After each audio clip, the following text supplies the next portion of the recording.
Hello ఈరోజు మనం చాలా సింపుల్ రెసిపీ చాలా టేస్టీగా ఉంటుంది. పండక్కి చక్కగా చేసేసుకోవచ్చు. అదేంటి అంటే బేసన్ హల్వా చేస్తున్నాం అన్నమాట. చాలా బాగుంటుంది. అంటే కొత్తగా వంట నేర్చుకునే వాళ్ళు కూడా ఈజీగా చేయొచ్చు. కొలత చూడండి కరెక్ట్గా పెట్టేశాను. మనకి ఒక కప్పు బేసన్ పిండి కావాలి. కానీ బేసన్ ఏదైనా మనం తీసుకునే శనగపిండి మటుకి క్వాలిటీగా ఉండాలి. ఒక కప్పు చక్కెర, అలాగే నెయ్యి, కరెక్ట్గా బేసన్కి మనం ఎంత తీసుకున్నామో అన్ని నీళ్లు కావాలి, యాలకుల పొడి. సో ఫస్ట్ స్టవ్ ఆన్ చేసి ఇందులో నెయ్యి వేస్తున్నాను. ఒక 2 స్పూన్స్ నెయ్యి వేసి ఇందులో శనగపిండి వేసేసుకోవాలి.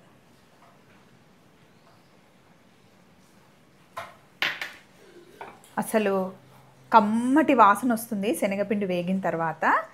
పచ్చిగా ఉన్న తర్వాత మనకు తెలిసిపోతుంది ఆటోమేటిక్గా వేగుతుంది అని చెప్పేసి. సో ఆ మంచి సువాసన వచ్చేంత వరకు శనగపిండిని నెయ్యిలో వేయించాలన్నమాట. సో మరి మంచి శనగపిండి అంటే మనం ఇంట్లో శనగపప్పుని మిల్లులో ఇచ్చేసి ఆడించుకుంటాం. లేదు అంటే నేనైతే కలసం శనగపిండి వాడుతున్నానండి. కలసం శనగపిండి బాగుంటుంది. రాగి పిండిని కూడా ఇంట్లో నేను వాడుతున్నాను. క్వాలిటీ అయితే చాలా బాగుంటుంది. కొత్తగా వచ్చిన బ్రాండ్, చాలా మంచి క్వాలిటీ మెయింటైన్ చేస్తున్నారు. ఒకసారి మీరు వాడండి. చిన్న ప్యాక్ తెచ్చుకొని చూస్తే మీకే తెలిసిపోతుంది. సో కొంచెం నెయ్యి వేసాను కదా, ఇప్పుడు మొత్తం నెయ్యి ఇందులో వేసేసుకోండి.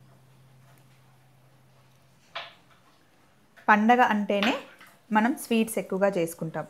అది ఎక్కువ టైం తీసుకునే స్వీట్స్ చేసుకోవాలంటే కష్టం కాబట్టి ఇలా సింపుల్గా అయిపోయే స్వీట్స్ చేసుకుంటే బాగుంటుంది. స్వప్న ఇంత నెయ్యి స్వప్న అంటే పర్లేదండి, అప్పుడప్పుడు తినొచ్చు. పండగే కదా, తినొచ్చు. రేపు డైటింగ్ చేసుకుందాం. ఈరోజు కొంచెం స్వీట్ తినేస్తే మంచి స్వీట్ తిన్నాము అనే సాటిస్ఫాక్షన్ వచ్చే స్వీట్ అనమాట. అందులో మంచి ప్యూర్ నెయ్యి వాడుతున్నాం కాబట్టి పర్లేదు. Once in a festival we can have it.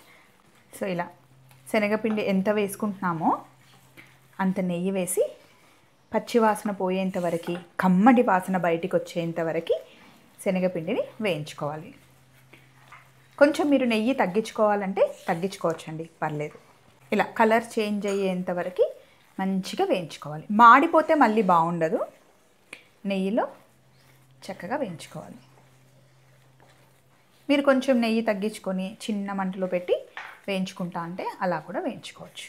But భలే టేస్టీగా ఉంటుందండి. సేమ్ మనం మైసూర్ పాక్ తిన్నట్టుగానే ఉంటుంది. మనం వేసే ఇంగ్రీడియంట్స్ అన్నీ సేమే, జస్ట్ ప్రాసెస్ ఒకటే డిఫరెంట్ అనమాట. చూడండి బేసన్ కలర్ చేంజ్ అవుతుంది, చూసారా? శనగపిండి కలర్ చేంజ్ అవుతుంది. అసలు కిచెన్ అంతా గుమ్మ లాడిపోతుంది. మంచి శనగపిండి, క్వాలిటీ ఉన్న శనగపిండి, ప్యూర్ నెయ్యి, ఇంట్లో తయారు చేసిన నెయ్యి వేయించితే అరోమా రాకుండా ఏమవుతుంది, పక్కింటికి కూడా వస్తుంది. ఇదిగోండి ఇలా కలర్ చేంజ్ అయిన తర్వాత ఇప్పుడు మనం ఒక కప్పు నీళ్ళు వేసేసుకోవాలి. వేసుకొని మొత్తం బాగా మిక్స్ చేసుకుంటే కరెక్ట్గా సరిపోతుంది కొలత. ఒక కప్పు పిండికి ఒక కప్పు నీళ్ళు. కొలతతో సహా చెప్పేశాను.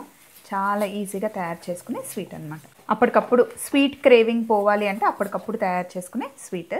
ఇప్పుడు ఇందులో మనం చక్కెర, శనగపిండి ఎంత తీసుకున్నామో అంత చక్కెర తీసుకొని కలిపేసుకోవాలి. చక్కెరలో ఇంకొద్దిసేపు కుక్ అవ్వాలి. ఆ క్రిస్టల్స్ అంతా కరిగిపోయి సాఫ్ట్గా అయిపోవాలి. ఆహా, ఎంత మంచి అరోమా అండి. ఇలా వాసన చూస్తుంటేనే తినేయాలనిపిస్తుంది. కన్సిస్టెన్సీ చూసారా, పర్ఫెక్ట్గా వచ్చింది. కొలత కరెక్ట్గా వేసుకోండి. ఒక కప్పు శనగపిండి, ఒక కప్పు నెయ్యి, ఒక కప్పు నీళ్ళు. ఇప్పుడు ఇందులో కాస్త యాలకుల పొడి ఇలా లాస్ట్లో చిన్న టచ్ చేయండి. అంతే, బేసన్ హల్వా రెడీ అయిపోయింది. చూడండి ఎంత బాగా వచ్చిందో. పర్ఫెక్ట్ కదా, పర్ఫెక్ట్ అంటే పర్ఫెక్ట్. సో స్టవ్ ఆఫ్ చేసేస్తున్నాను. బౌల్లోకి తీసుకుందాం పదండి. ఇలా తయారు చేసుకున్నది 1 వీక్ అయినా ఉంటుంది, ఏం పాడవదు. కాకపోతే శనగపిండి మంచిగా వేగాలి. చలో మరి. సో ఇప్పుడు ఫైనల్గా ఒక బౌల్లో కొద్దిగా బాదం, ఒక జీడిపప్పు పెట్టాను. ఇప్పుడు మనం తయారు చేసుకున్న బేసన్ హల్వా, శనగపిండితో తయారు చేసిన హల్వాని పైన పెట్టేసి మంచిగా ప్రెస్ చేయాలి.